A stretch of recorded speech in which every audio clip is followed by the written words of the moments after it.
You're listening to old-time radio stories, classic tales of horror, mystery, and science fiction from the golden age of broadcasting. Lights out, everybody.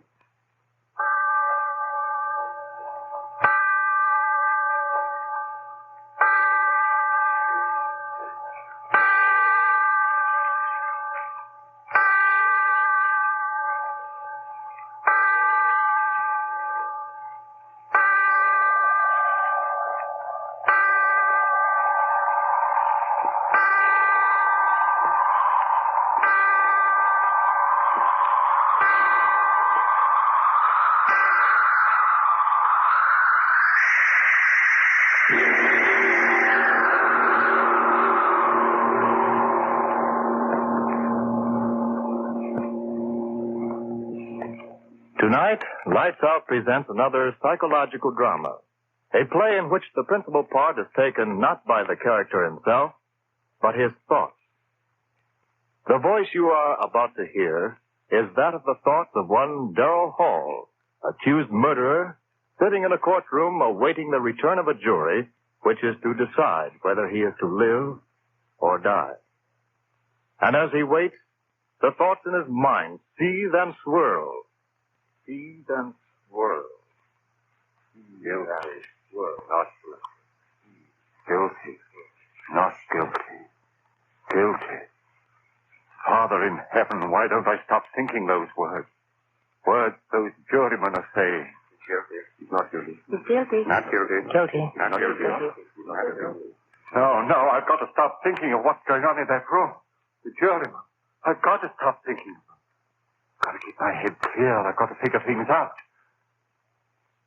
When did all this start?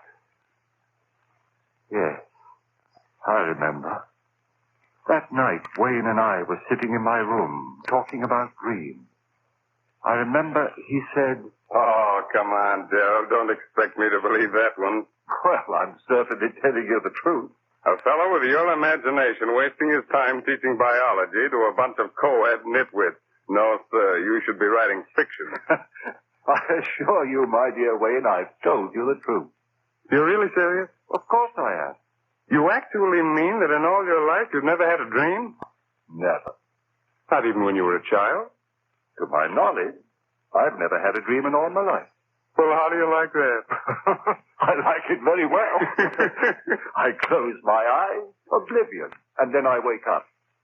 No nightmare hangovers for me, Peg. Now, wait a minute, Darrell. Let me get this straight. You mean you've never even had a dream after, eating a Welsh rarebit at midnight or surrounding a dozen green apples or anything like that? Believe me, Wayne, I've never had a dream of any shape, form, or description in all my life. A dream to me is just a word.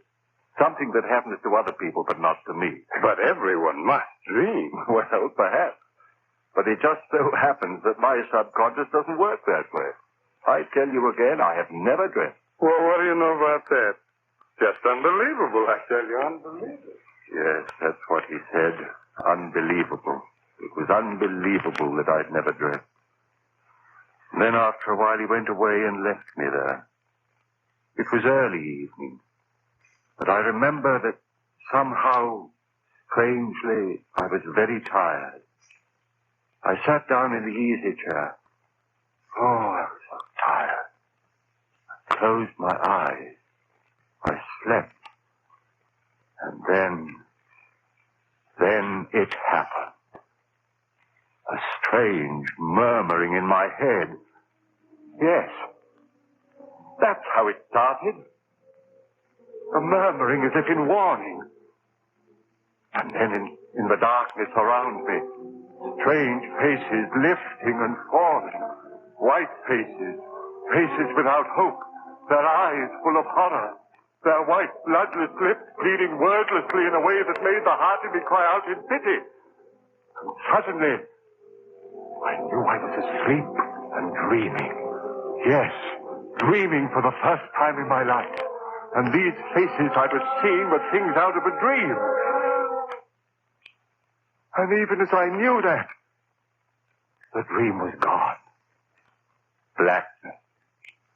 And yet I knew that I was still asleep. And I had a terrible feeling of foreboding, of a horror to come in that dream. What? How? I didn't know. But I wanted to stop sleeping. I wanted to open my eyes quickly before. And then I saw her moving slowly toward me out of the darkness that was my dream. At first, a white wraith-like thing. And then I saw it was a woman. Yes, the body of a woman, but the face. Father in heaven, that face. Gross, unclean, thick, bestial brows, wrinkles of venery, the lecherous writhing of thin crimson lips that lifted from teeth, white and pointed, and flecked with blood. Yes, a glorious body, and a face from hell. Closer to me, and then she spoke one word. You. Yes, that's what she said. Kill. And as she said it, she moved closer. Her hands went out, her eyes. In my dream, I screamed. I awoke. I remember, just at that second, the clock on the mantel began striking. 5, 6, 7. Thankfully, I counted each chime, since the hearing of it meant that I was awake out of the horror of that dream. When the clock had stopped chiming, I sat there. My one thought was, if this be dreaming, let me never dream again. I heard a sound. What was that? I sat still, afraid to move. And then I laughed. It was my own heart, still pounding with fright at what I'd seen in my first dream. Oh, why do I sit here thinking of what has been?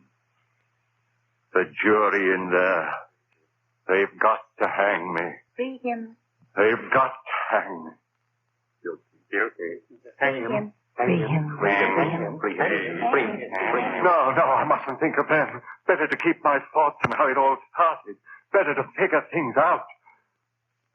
Where was I? Ah, yes. Sitting there, listening to the beating of my heart, thinking of the horror of that dream. And then, suddenly, that strange, wordless murmur I had heard in my dream was whispering in my head again. Quickly as it began, it was gone. How could this be? I was awake. This was no dream. Then why had I heard that wordless entreaty? That same sound that had come from those miserable white faces that had floated before me while I slept. Why? I heard it. Sound behind me. Who? Why, yes, my friend Wayne. Must be he. Come back into the room, standing behind my chair, thinking I was asleep. I turned round and said, Wayne, is that you?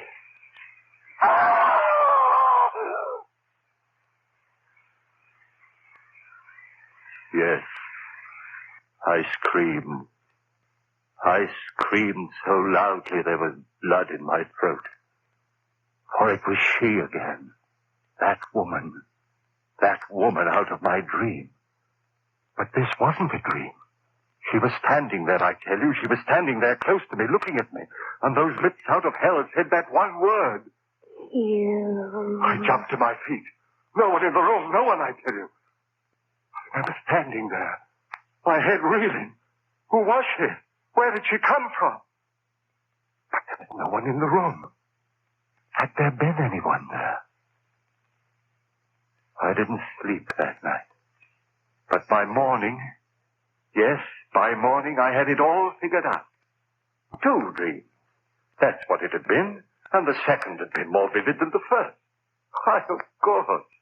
I'd never dreamed before, so of course my first dreams would seem reality. How easy it was to quiet the unrest in my mind. Easy to make oneself believe what one wants to believe.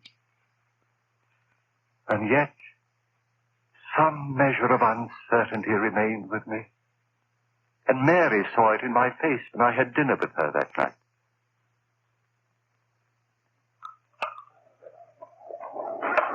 Daryl, do you mind if I ask you something? What a question. Of course not. Is there something wrong? You mean with the dinner? Well, you know, this is my favorite restaurant. With you, dear. Has something gone wrong at the university? Why do you ask that? The worry in your eyes. Oh. What is it, dear? Oh, it's nothing. It's nothing important.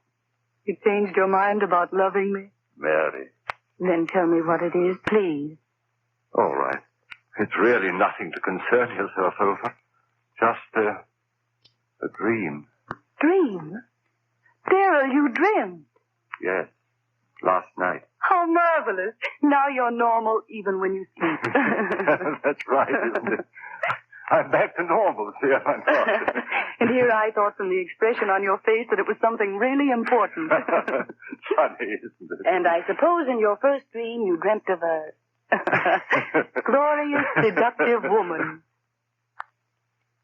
No, Mary. Ah, did you have a nightmare? If you don't mind, let's not talk about it anymore. Shall we have our dessert now? Now, I suggest the hot green apple pie with cheese. Daryl, was it as bad as all that? Horrible. Oh, that's cruel. Your very first dream, an unhappy one. Oh, well, I'm sure that if you dream again, you've more interesting times ahead.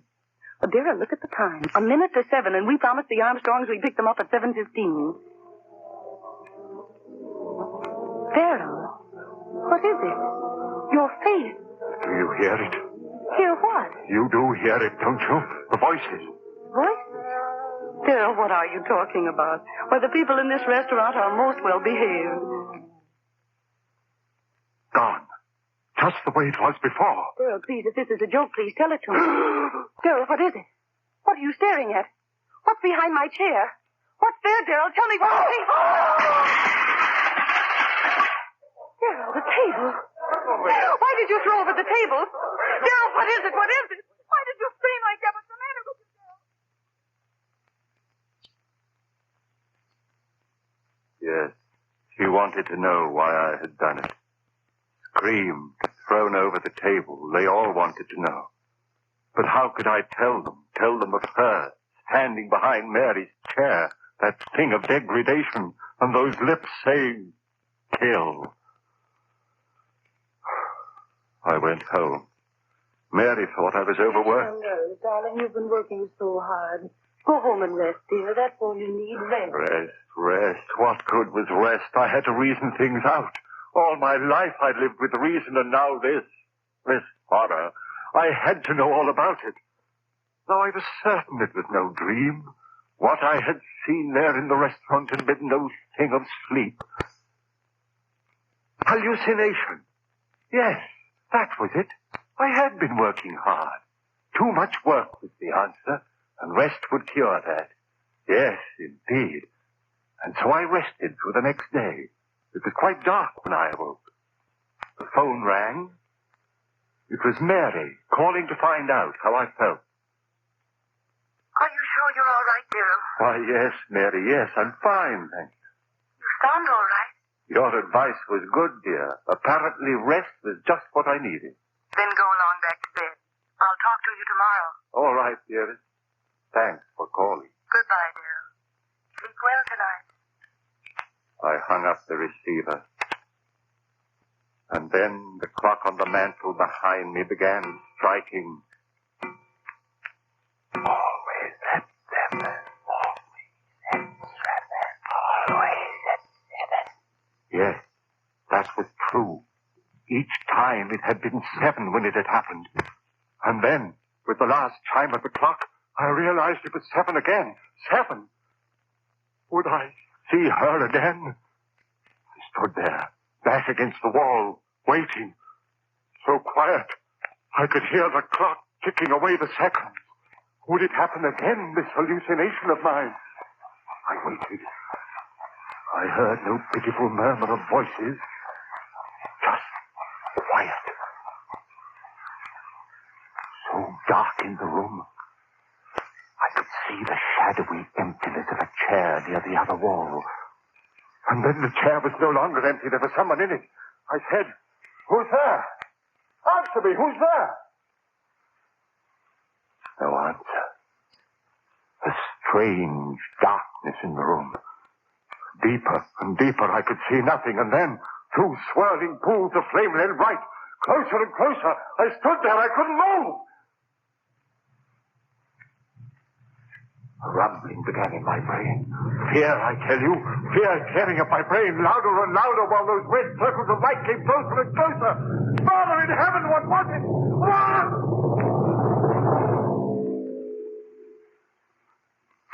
And then I knew. It was her eyes burning close into mine, into the brain of me, pounding one thought into me. Kill.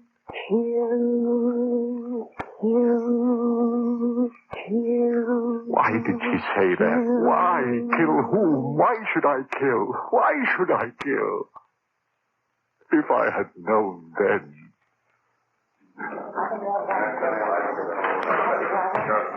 The jury. They're coming back. The verdict. What? No, not yet. Still out. Oh, they've got to find me guilty. I've got to hang. I've got to. If I live. Oh, but I mustn't think of that. I must think of what happened. Where was I? Ah, yes. That woman. Her eyes pounding that word into me, and then gone again. But this was no dream. Then what?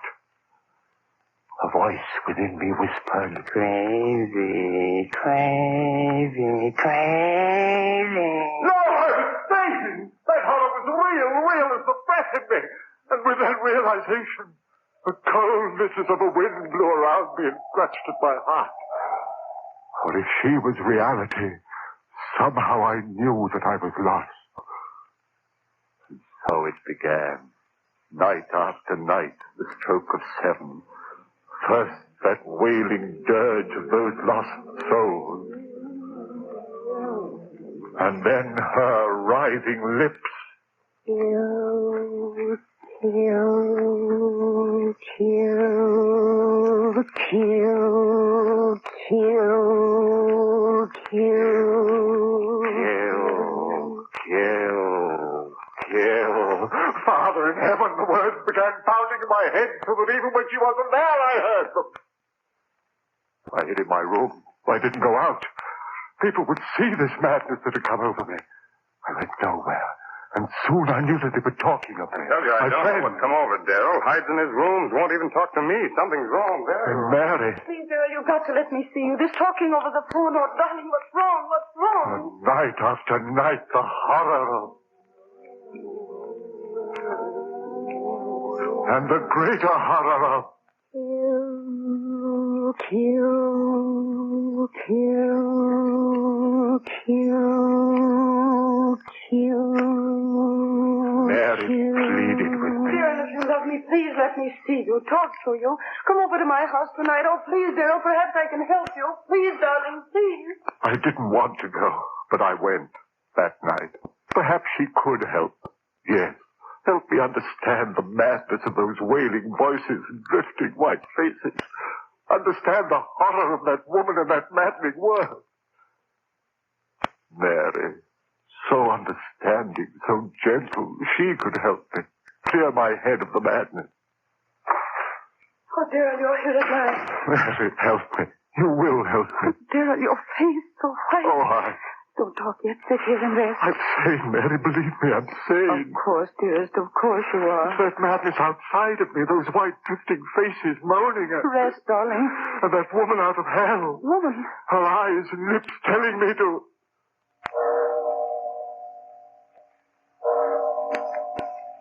The time. The time. What time is it? It's 7. Darrell, what is it? I've lost track. I've got to get out of here. Darrell, don't. Wait, don't go. Too late. Darrell, what is it? Too late. Late. You hear them, don't you, Mary? I'll go call a doctor. Listen to them. Their voices are so loud tonight. Listen, Mary. Darrell, don't. There's no one here. You hear them? You must hear them. What are they saying? Louder and louder, trying to tell me something. What are you saying, you out there? What are you telling me? Darrell, stop! Faces, voices, gone. Now she'll be Oh, here. Daryl, please, you're frightening me.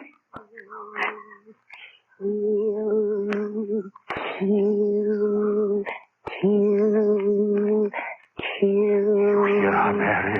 You hear her? No, Daryl, please. Louder and louder. I hear her. Sing out of heaven, go back, I tell you. Make her stop, Mary, make her stop. Stop it. She devil, you, what do you want of me? Stop it, stop it. I can't stand it anymore.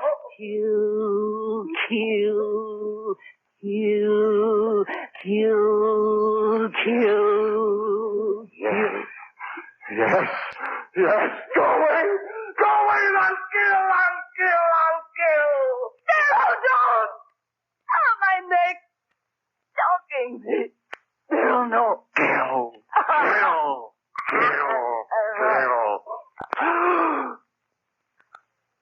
Mary.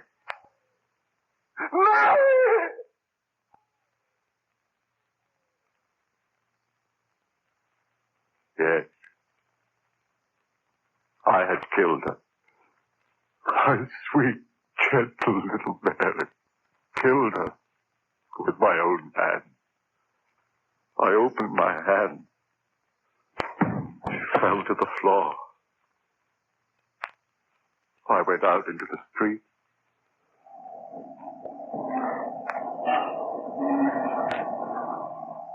People all around me, hurrying. I was in no hurry. What that woman had wanted, I had done. I had killed. I walked all night. It didn't matter where. And in the morning, I found myself on the campus of the school, before the very building in which a class was waiting for my lecture. I went in. I walked up on the platform and looked down into their faces. I said to them, "Ladies and gentlemen, my lecture for today will be on the subject of the selective factor in the evolutionary..." I stopped. A murmur in the air. Those voices again. But it was broad daylight. I'd never heard those voices in daylight before. What did they want of me? What were they saying? There was a strangeness in their pitiful voices. Yes, like a dirge of tears and sorrow for someone. For me, yes, for me. And then her voices, laughing, triumphant. Then I understood. For the first time I understood everything. She had triumphed over me. That was why those lost souls were wailing a dirge over me. I was hers forever. I turned and ran out of there like a madman. Ran, and as I ran, those voices of the damned were talking to me. As we are doomed. No. Who murdered our doomed. We listen to her and No. now you are one of us. Those who murdered. No peace through all eternity. No. For those who murdered. Through all eternity. But covered with my ears and my hands, I ran. No use. I heard them. Only one hope for you, man. One hope. Expiate your crime. On the gallows. Pay for what you have done. On the gallows, and you shall have one hope, man. One hope.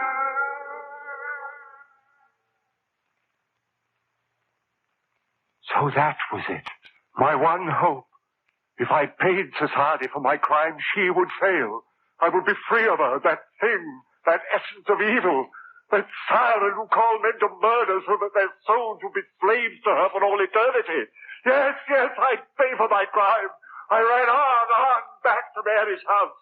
Yes, I'd pay it gladly with my life to have the peace of the rest of oblivion. I went back into the house. Yes. Mary was lying there, cold. I lifted her. Those same hands that had crushed the life out of her lifted her and carried her out into the sun. My eyes were so filled with tears that I could hardly see where I walked. people began milling about me. He's got a woman in his arms. Well, where's he carrying her? She must have fainted. No, look, she's dead. What? Who killed her? Huh? Hey, mister.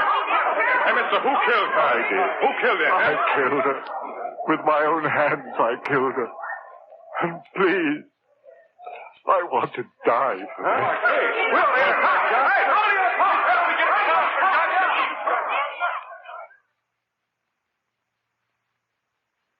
And then the trial. My friends, they wanted to save me. Clever eternities, sanity commissions, and twists of the law. But I wanted to die. I tell you, I had to die. If they set me free, if I lived and died as most men die, the death they call a natural one, then she would have me. No, no. I want to hang by the neck until dead. I want that noose around my neck. The trap beneath my feet, the jailer pulls the switch. My feet dancing in air. The noose strangling me as my hands strangle Mary. Free from my private, I'll be free. Free of that horror with the writhing lips and blood-stained teeth.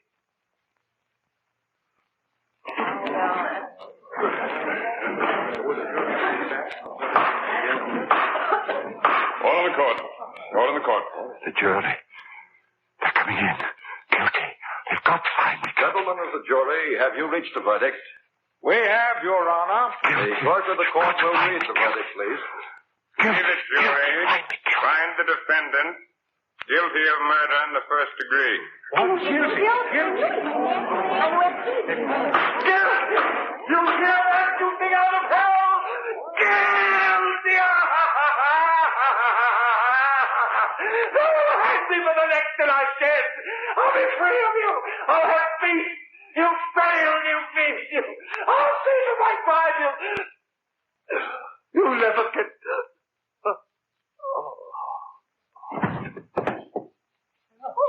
What's he? He's fainted. Hey, stand tight, everybody. Doctor, right this way, doctor. Ambulance, call an ambulance. Stand back, please. It's no use. This man is dead. Heart attack. Hold it. Would you take a look at his face? Yeah. As if he was looking at the devil himself.